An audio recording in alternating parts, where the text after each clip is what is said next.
दिवस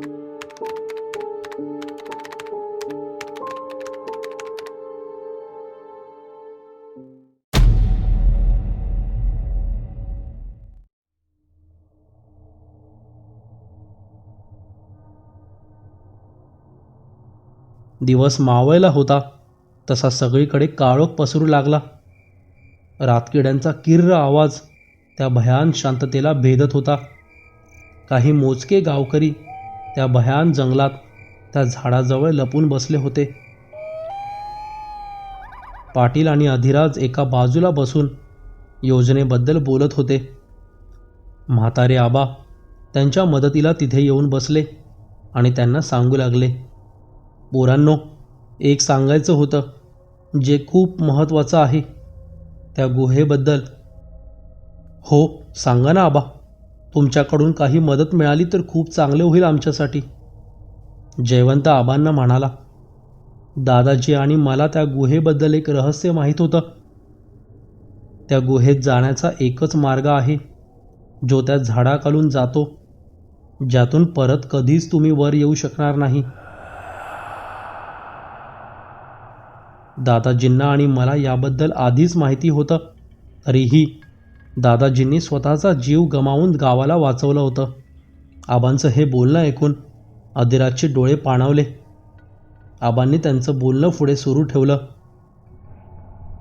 त्या गुहेत अशी एक जागा आहे जिथे त्या दानवाची शक्ती काम करणार नाही. तुम्हाला त्या जागेत नेऊन त्याला मारावं लागेल, तरच त्याच्या शरीराला आणि आत्म्याला आपण रोखू शकू. आणखी एक गोष्ट आहे पोरांनो, त्या गुहेत अजून एक मार्ग आहे जेथून तुम्ही बाहेर पडू शकता. त्या रात्री आतमध्ये जाण्याआधी दादाजींना तो मार्ग सापडला होता. ते म्हणाले होते की त्या दानवाला मारून मी त्या मार्गाने बाहेर पडेल, पण ते कधीच बाहेर आले नाहीत आणि त्या मार्गाचे रहस्य त्यांच्या सोबतच नष्ट झाले. तुम्हाला तो मार्ग शोधायचा आहे. अधिराज आणि जयवंतने होकारार्थी मान हलवली आणि योजना आखू लागले. विधीचे सर्व साहित्य तयार होते. योजनेनुसार जयवंत घरी आला आणि त्याची वाट बघू लागला.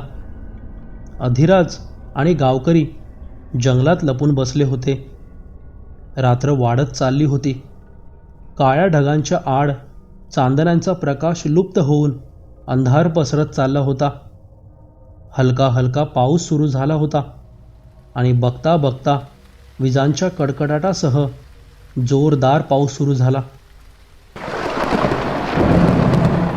जयवंत घरात दिवा लावून दिव्याकडे बघत दानवाच्या येण्याची वाट बघत बसला होता आणि तो क्षण आला.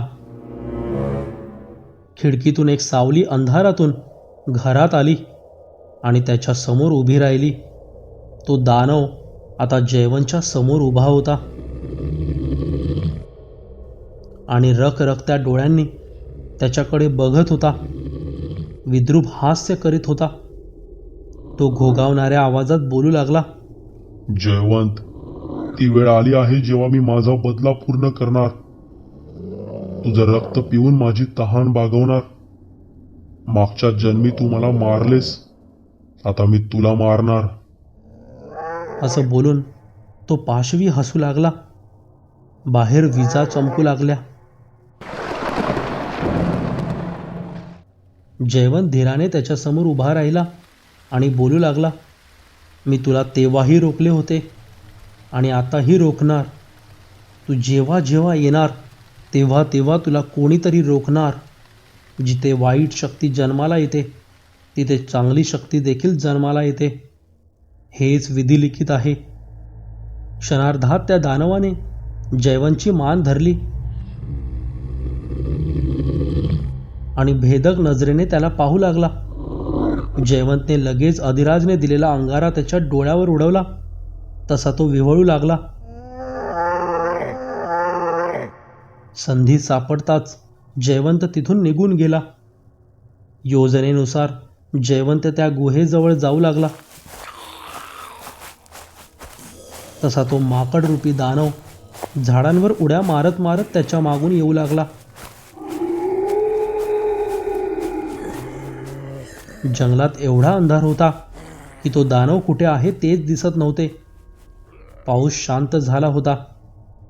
झाडांच्या पानांवरील पावसाचे थेंब जमिनीवर पडत होते. मध्येच पानांची सळसळ ऐकू यायची. त्याचा गुरगुरण्याचा आवाज कधी स्पष्ट ऐकू यायचा तर मध्येच फिकट होत जायचा. जयवंत रस्ता शोधत गुहेजवळ आला. गावकरी आणि अधिराज तिथेच लपून बसले होते. फांद्यांवरून उड्या मारत तो दानव तिथे आला. सगळीकडे काळोख पसरला होता. तरीही मिनमिनत्या चांदण्यांच्या प्रकाशात त्याचे भेदरलेले लालबुंद डोळे दिसत होते. जणू जयवंतचा मृत्यू पाहण्यासाठी तहानलेले होते.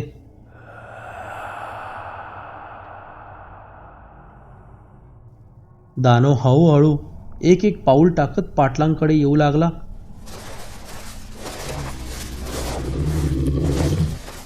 तसतसं पाटील एक एक पाऊल मागे जाऊ लागले. सगळ्यांच्या हृदयाची धडधड वाढू लागली.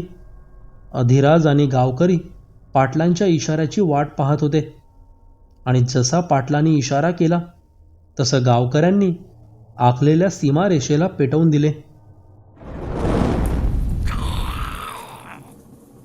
तो दानव आता विळख्यात सापडला होता.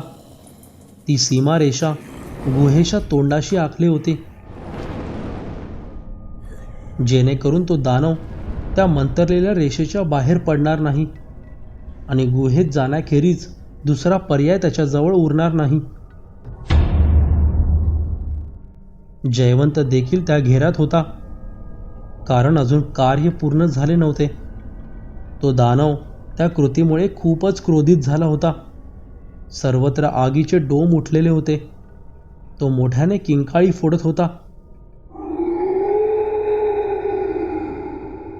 रागवलेल्या डोळ्यांनी त्याने जयवंतकडे पाहिले. तो झेप घेणार इतक्यात अधिराजने त्याच्यावर मंतरलेले पाणी उडवले आणि तो देखील त्या घेऱ्यात आला. जयवंत, चला, आता अखेरचं एक काम करायचे बाकी आहे, असे म्हणून अधिराज आणि जयवंत गुहेत शिरले आणि त्यांच्या मागोमाग दानव जाऊ लागला.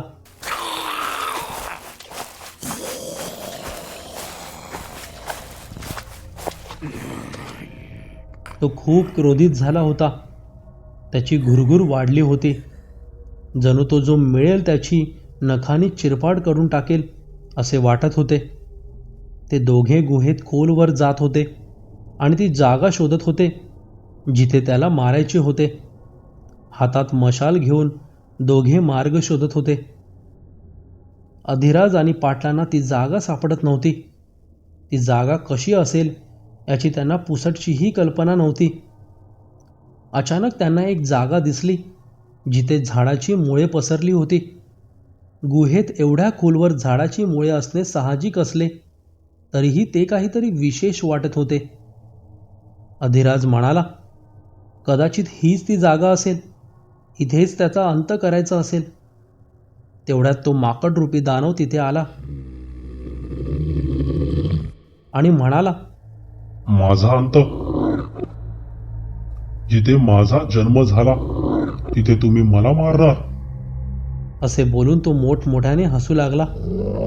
याआधी पण तो इथं मला मारायला आला होता, पण तो नाही मारू शकला, कारण माझ्या शक्ती जशा इथे विफल आहेत तशा तुझ्या शक्ती इथे कार्य करणार नाहीत. असे बोलून तो विद्रूप हसू लागला. त्याच्या दातातून रक्ताची लाळ जमिनीवर टपकत होती. इथे तुला मारण्यासाठी आम्हाला दैवी शक्तींची गरज नाही दानवा.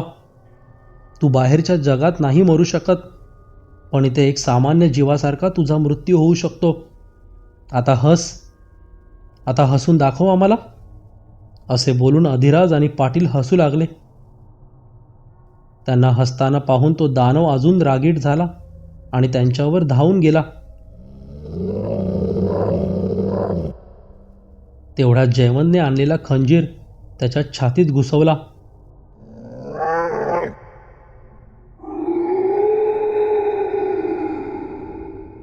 तसा तो विव्हळू लागला. जमिनीवर पडून तडफडू लागला. त्याच्या किंकाळ्या गुहेत घुमू लागल्या.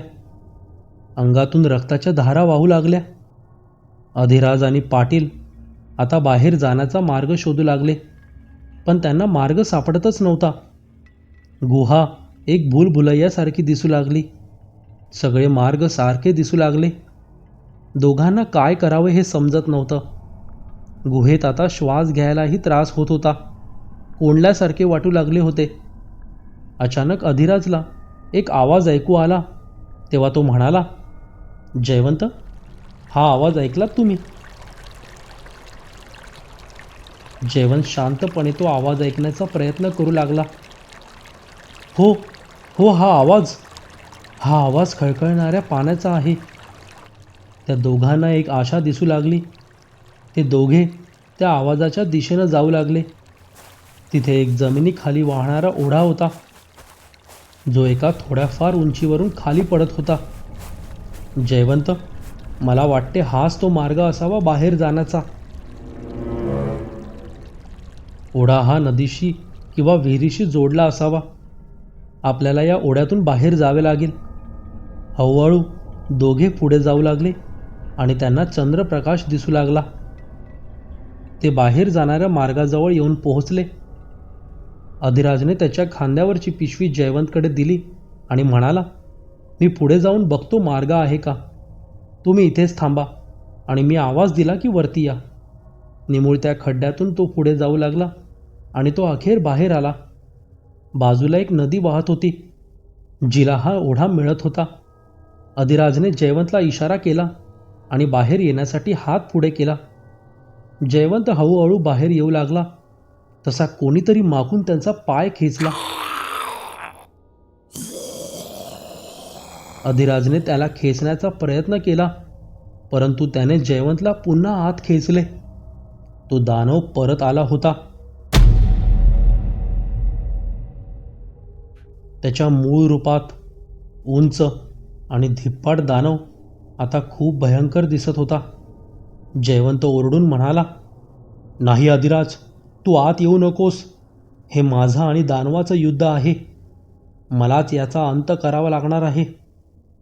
असे म्हणून त्याने अधिराजच्या पिशवीतून मंतरलेला अंगारा काढला आणि अचानक काय जाणवले काय माहीत, पण जयवंतने खंजीराने स्वतःच्या हातावर जखम केली आणि खंजीराला स्वतःचे रक्त लावले.